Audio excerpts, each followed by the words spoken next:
नमस्कार, ABP reporter में आपका स्वागत है। मैं हूं विकास भदौरिया। लगातार हम अपडेट दे रहे हैं आपको उपचुनाव से जुड़े हुए 3 लोकसभा और 29 विधानसभा चुनाव का अपडेट लगातार आपकी स्क्रीन पर है। कौन सा कैंडिडेट जीत रहा है, कौन आगे चल रहा है, किस लोकसभा पर बीजेपी ने अपना झंडा बुलंद रखा है और किस सीट को वो अभी पिछड़ती दिखाई दे रही है। सारा अपडेट सिर्फ एबीपी न्यूज पर। सबसे तेज इस उपचुनाव के नतीजे।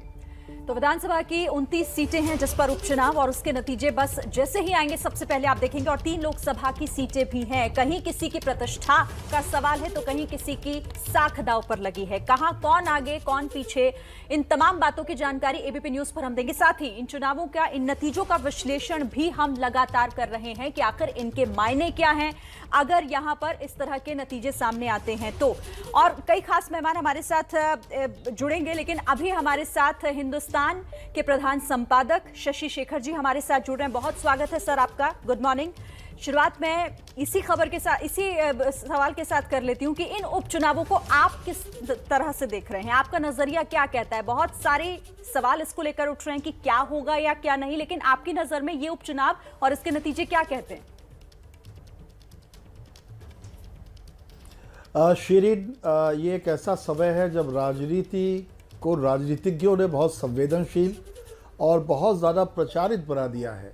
तो हालत ये हो गई है कि हर समय हम देश में राजनीति की चर्चा करते हैं और ऐसे में जब म्यूनिसिपैलिटी के इलेक्शंस पर चर्चा होती हो तो ये तो बाईपोल्स हैं। इसमें लोकसभा की सीटों का भी भले एक ही हो, लेकिन लोकसभा की सीटों का भी हिसाब किताब होना है, विधानसभा की सीटों का भी होना है और ये सार्वदेशिक है। इस पर बीजेपी की इज्जत भी दांव पर लगी हुई है, इस पर कांग्रेस की इज्जत भी दांव पर लगी हुई है, इस पर आरजेडी और जेडीयू की इज्जत भी दांव पर लगी हुई है, इसमें तृणमूल की इज्जत भी दांव पर लगी हुई है। और चूंकि अब हम 2024 की ओर खराबा खिसक रहे हैं और उत्तर प्रदेश के चुनाव बहुत ज़्यादा रोचक और बहुत ज़्यादा रोमांचक हो रहे हैं, तो ऐसे में ये उपचुनाव यकीनन उत्कंठा और जिज्ञासाएं पैदा करते हैं। तो हम खैर मकदम करें चुनावों के रिजल्ट का। लेकिन शशि शेखर जी, ये चुनाव खास अहम इसलिए भी हैं क्योंकि एक तो 5 राज्यों के विधानसभा चुनाव से पहले हो रहे हैं, दूसरा कोरोना काल के बाद ये पहले बड़े चुनाव हैं जिसमें इतने कई राज्यों में एक साथ उपचुनाव हो रहे हैं। उसके अलावा किसान आंदोलन से लेकर पेट्रोल डीजल के दाम, तमाम ऐसे मुद्दे हैं जिनकी रोज़ चर्चा होती है। क्या ये माना जाए कि इन चुनावों को बजाय आप लोकल अफेयर्स माने, उसके बजाय आप इनको ये माने कि जो राष्ट्रीय मसले हैं, राष्ट्रीय मुद्दे हैं, उन पर भी इस पर वोट गिरेगा? देखिए, गिरना तो चाहिए। मैं कल पूर्वांचल से मैं था और मैं बहुत से लोगों से वहाँ पर मिला उन 2 दिनों में। हर एक ज़िले से लोग आए थे वहाँ पर और मैं कुछ चीज़ें बड़े चकित भाव से देख रहा था। महंगाई, परेशान सब हैं, उतना बड़ा मुद्दा नहीं बन रहा चुनाव में, अभी तक कोई नहीं बना पाया। इसी के साथ साथ जिन कोरोना, लगता है जैसे लोग भूल ही गए हैं। मास्क लगाना लोगों ने बंद कर दिया है, पूरे के पूरे बाजार भरे हुए हैं और ऐसे में मुझे लगता है कि चुनाव फिर अपनी पुरानी गति पर, पुराने मुद्दों पर लौट गए हैं। और आपने भी जो अपनी ओपनिंग सेंटेंस बोला था इस बुलेटिन का कि एनडीए आगे चल रही है अभी तक के रुझान में, ये अभी तक के रुझान है। इस राह में भी कई मोड़ हैं, अभी बहुत सी चीज़ें आएंगी जाएंगी, लेकिन एक बात बिल्कुल साफ है विकास, कि चुनाव जिन मुद्दों पर लड़े जाने चाहिए उन मुद्दों पर नहीं लड़े जा रहे, उन मुद्दों पर नहीं लड़े जाते हैं। तो ये बिल्कुल साफ है। मैं मैदान से लौट कर आया हूँ और मैं इस चीज़ को बिल्कुल फील कर रहा हूँ। तो ये चुनाव लोकल इश्यूज़ पर ही लड़े जाएंगे और उसमें छोका लगाते रहते हैं क्योंकि नेता को 40-45 मिनट भाषण देना है। कोई पाकिस्तान की बात करता है, कोई महंगाई की बात करता है, कोई किसी की बात करता है, कोई किसी की बात करता है। लेकिन जो रेलेवेंट मुद्दे हैं, यदि उन पर चुनाव होने लगे तो भारतीय लोकतंत्र संसार का सबसे मजबूत लोकतंत्र बन जाएगा। ठीक है सर, आप रहिए हमारे साथ लगातार, क्योंकि ये चर्चा बेहद खास है, इसे हम आगे बढ़ाएंगे। लेकिन एक अपडेट दे देते हैं, क्योंकि आप देखिए रुझान भी लगातार आ रहे हैं।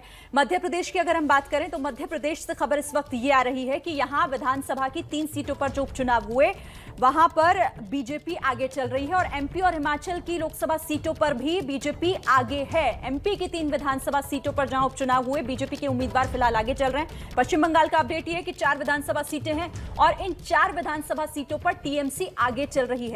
असम की 5 विधानसभा सीटों के नतीजे आ रहे हैं जहां एनडीए आगे है। तो ये कुल मिलाकर अब रुझान जो आने शुरू हो गए हैं, कौन आगे कौन पीछे उसकी जानकारी। दादर नगर हवेली लोकसभा सीट से दिलचस्प खबर ये कि यहां पर शिवसेना का उम्मीदवार आगे चल रहा है।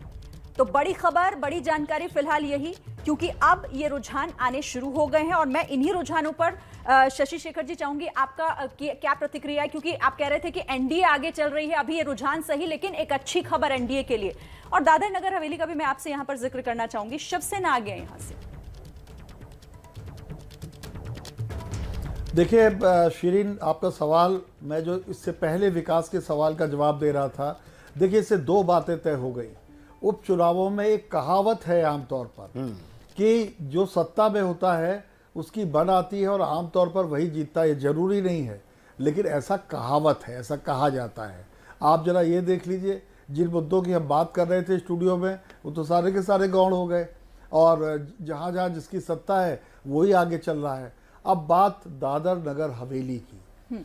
शिवसेना कोई पार्टी है, राजनीतिक पार्टी है, एक विचारधारा है उसकी, लेकिन महाराष्ट्र से बाहर अगर वो खाता खोल रही है तो मुझे भारतीय राजनीति में कुछ नए तरीके के नक्षत्र कौंधते नजर आते हैं। आम आदमी पार्टी दिल्ली से बाहर जाकर खाता खोल रही है तमाम जगहों पर, तृणमूल अपने पैर बाहर पसार रही है, और शिवसेना पहली बार अपने प्रदेश से बाहर निकलकर किसी एक छोटे से लोकसभा क्षेत्र से वो अगर आगे चल रहे हैं और अगर जीत लेते हैं तो आप ये जान लीजिए कि विचारधाराओं के अंदर जो आपस की खटपट होती है, उन खटपटों का अब दूसरे लोग लाभ उठाने लगे हैं। जो जॉइंट पार्टियां हैं कांग्रेस और बीजेपी, उनसे अलग हटकर भी लोग फैसले करने लगे हैं उन्हीं विचारधाराओं में, लोकल इश्यूज और लोकल अपनी पसंदों और नापसंदों के साथ। तो ये एक बहुत बड़ा पॉइंट है। अनडाउटेडली भारतीय राजनीति में मुझे कुछ नए ट्रेंड्स उभरते दिख रहे हैं, और 2024 में विकास और शीरीन इसका बहुत बड़ा असर दिखाई पड़ेगा। जी शशि शेखर जी, मैं एक थोड़ा छोटा सा अपडेट आपको दे देता हूं। 29 विधानसभा सीटों में से अभी 13 पर एनडीए आगे चल रही है, 5 पर कांग्रेस आगे चल रही है और 8 सीटों पर अन्य आगे चल रहे हैं।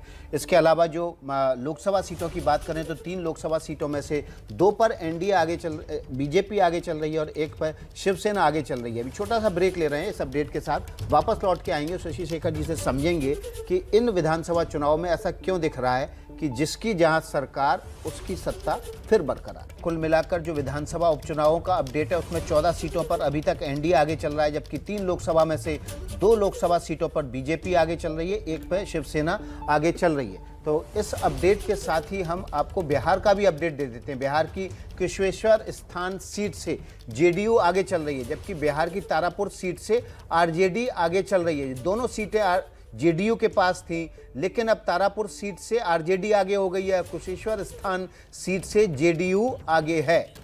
तो देखिए लगातार जो रुझान है वो बार बार बदल रहे हैं। पहले कुशेश्वर स्थान सीट से आरजेडी आगे थी, लेकिन अब यहाँ से जेडीयू आगे हो गई और तारापुर सीट से आरजेडी आगे आती दिखाई दे रही है। शशि शेखर साहब हमारे साथ बने हुए हैं। शशि शेखर जी, बिहार में भी जो रुझान है वो बार बार पलट रहे हैं। लोग, जो वोटर है वो अपने अपने मुद्दों को लेकर वोट कर रहा है।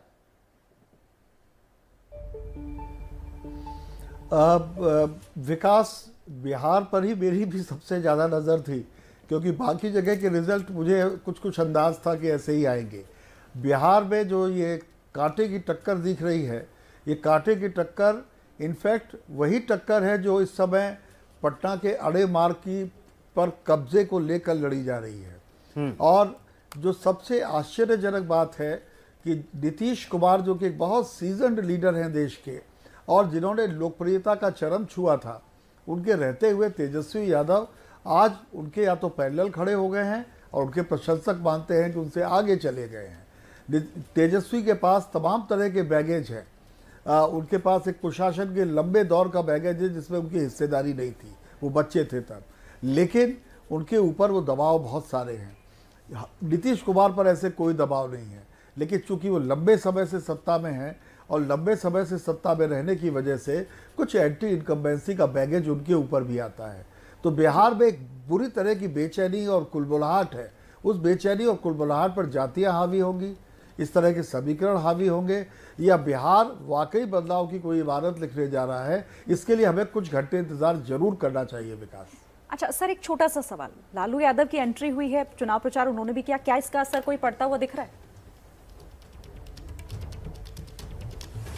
हाँ, लालू यादव की अपनी एक लीगेसी है, लालू यादव की अपनी फैन फॉलोइंग है और उनका एक बात करने का अंदाज है, तो लालू यादव का असर पड़ता दिखता है। यहाँ एक और चीज़ जो देखने वाली है कि बहुत सालों बाद पहली बार कांग्रेस ने वहाँ पर उम्मीदवार खड़े किए हैं। कांग्रेस को कितने वोट मिल रहे हैं और कांग्रेस जो वोट पा रही है वो किसके खाते से उसके खाते में आ रहे हैं? आरजेडी के खाते से आ रहे हैं या उसने वो सवर्ण वोट काट लिया जो कि जेडीयू को बरास्ता बीजेपी मिलने वाले थे? तो ये बहुत गौरतलब है। और आप एक बात जान लीजिए शीरीन, इसका असर उत्तर प्रदेश के इलेक्शन पर भी पड़ने जा रहा है। प्रियंका गांधी जिस तरह सक्रिय हैं, बिहार में तो कोई उस तरह सक्रिय नहीं था, लेकिन अगर वो वोट काटती है तो किसके वोट काटेगी? ये $1 मिलियन क्वेश्चन है जिसका कुछ आभास हमें इन 2 विधानसभा सीटों से मिलने जा रहा है। बिल्कुल शशि शेखर जी, और हमारी नज़र इस बात पर भी है कि एलजेपी भी इस बार वोट काट रही है, तो वो किसका काट रही है? क्या वो जेडीयू को एक बार फिर से पिछले विधानसभा चुनाव की तरह नुकसान ही देगी? तो चुनाव पर लगातार पैनी नज़र एबीपी न्यूज़ सबसे तेज़ रुझान और नतीजे आपके साथ लेके आ रहा है, आपके सामने लेके आ रहा है। स्क्रीन पर नज़र बनाए रखिए। बहुत बहुत शुक्रिया शशि शेखर जी एबीपी न्यूज़ से जुड़ने के लिए।